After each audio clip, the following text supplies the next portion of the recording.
I know we always think about bridges and roads and things of that sort, but there's a lot more to infrastructure. And I agree, internet is a major infrastructure package that we need. Grid system, looking at our grid is very important, and basically securing the grid. We've seen what happens with a natural disaster in Texas, how it can bring us and cripple us and bring us to our knees. And we want to make sure that we secure it. And now we can redefine what we consider infrastructure in the 21st century, but it still should come down to building things, to doing things, to constructing things, to working, putting people to work, all of this. You understand who writes the bills? The bills are not done in committee anymore. The bills are done, whether it be Mitch McConnell, whether it be Chuck Schumer, Nancy Pelosi, or Kevin McCarthy.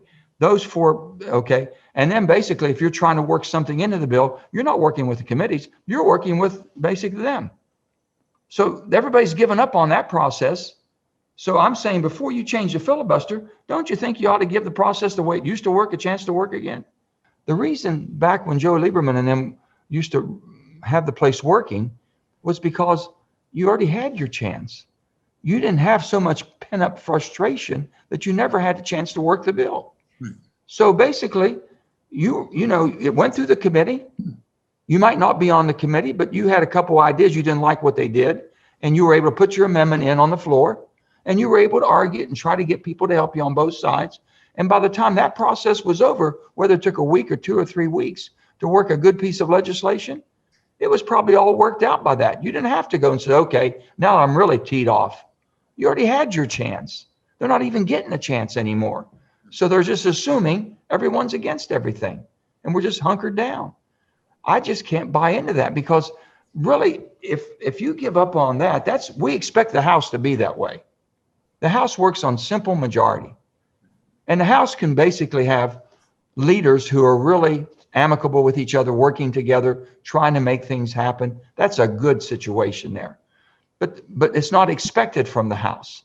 And so when it comes down to a 218 vote House piece of legislation, it's coming at you just from a bipartisan, and we expect that. But our founding fathers expected that.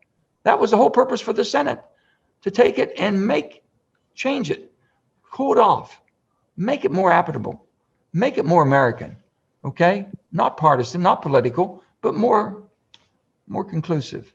When you get rid of the filibuster, you get rid of reconciliation, you get rid of the Byrd rule, then there's no chance to have any type of a system that's going to be, steady, if you will. And the bottom line is, we'd be no different than a banana republic or a third world country, which is changing and switching every 4 years or 2 years, whatever election cycle. That's what we would become. If you give up on bipartisanship, you give up on democracy as we know it and the republic that we have, and you give up on the Senate completely, because it's over. And the Senate was designed to be bipartisanship purely.